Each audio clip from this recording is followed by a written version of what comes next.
चलेंगे सुकेश जी जैन और एक अंशु जी जैन अपनी पूरी टीम के साथ। महाराष्ट्री हमारी पूरी टीम की ओर से आपको नमस्ते। महाराष्ट्री, मेरा प्रश्न युवा पीढ़ी को ध्यान में रखते हैं। हम लोग जो देखते हैं, लोगों के टच में आते हैं कि आज की युवा पीढ़ी चाहे अपने जॉब के प्रेशर में हो, पारिवारिक समस्याएं हों, पढ़ाई की समस्याएं हों या और कोई समस्या हो, उसको लेके मानसिक रूप से अशांत रहती है। कुछ लोग डिप्रेशन में चले जाते हैं, डिप्रेशन की दवाइयाँ लेना शुरू कर देते हैं। इसके अलावा देखते हैं किसी और विचारधारा की ओर हमारे जैन बच्चे आकर्षित हो जाते हैं और कुछ कुछ लोग तो मिसगाइड भी हो जाते हैं। तो महाराष्ट्र, मेरा प्रश्न आपसे ये है कि हमारा जो महाधर्म जैन धर्म है, उसके माध्यम से आप उस पीढ़ी को कुछ ऐसा संदेश दें जिससे वो मेडिटेशन के माध्यम से या किस तरह से अपने दिमाग को शांत रखें, अपने परिवार को, अपने जॉब को किस तरह से वो अच्छी तरीके से संचालित कर पाएँ। नमस्ते। नमस्ते। एक बार इस टीम का जोरदार अभिनंदन करते।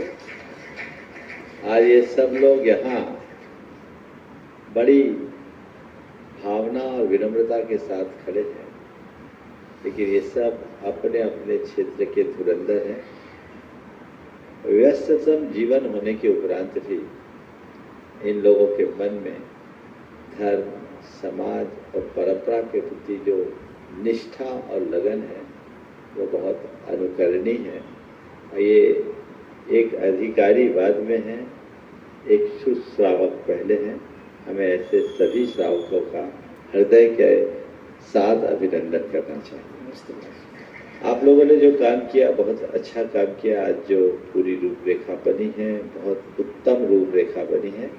मुझे उम्मीद है कि ये आगे और अच्छा स्वरूप धारण करेगी। अभी सुकेश जी ने जो सवाल किया कि नई पीढ़ी को सही दिशा कैसे मिले, इनके प्रश्न का सार यही बात बिल्कुल सही है कि हमें नई पीढ़ी को सही दिशा देने के लिए नए तरीके से अपनी बात रखने की आवश्यकता और अपेक्षा है। युवाओं को हम धर्म का तत्वोपदेश ठीक ढंग से दें, उन्हें बखूबी धर्म का पाठ सिखाएं, टेक्निकल तरीके से समझाएं। मैं अक्सर कहता हूँ, हम लोग पूरे रिचुअल की बात करने लगे हैं, उसके साथ हमें स्पिरिचुअल की बात करनी चाहिए। नए तरीके से जब हम अपनी बात समझाने में सफल होंगे, सुनिश्चित रूप से उसका परिणाम भी अच्छा आएगा।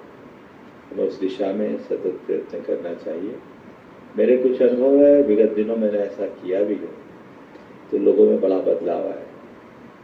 आज सुबह एक सज्जन ने मुझसे कहा कि हमें बच्चों के लिए भी कुछ प्रोग्राम कराना चाहिए।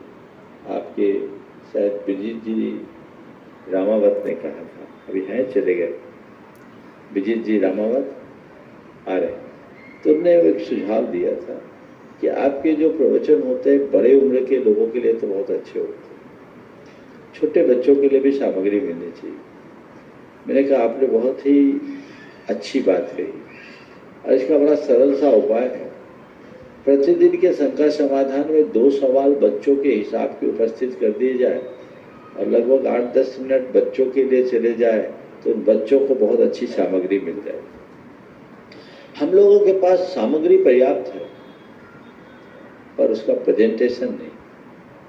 हम अपनी सामग्री को अगर ठीक तरीके से प्रस्तुत करने में सफल हो जाए और अपनी पीढ़ी को वो देने लगे तो बहुत अच्छे परिणाम आ सकते हैं।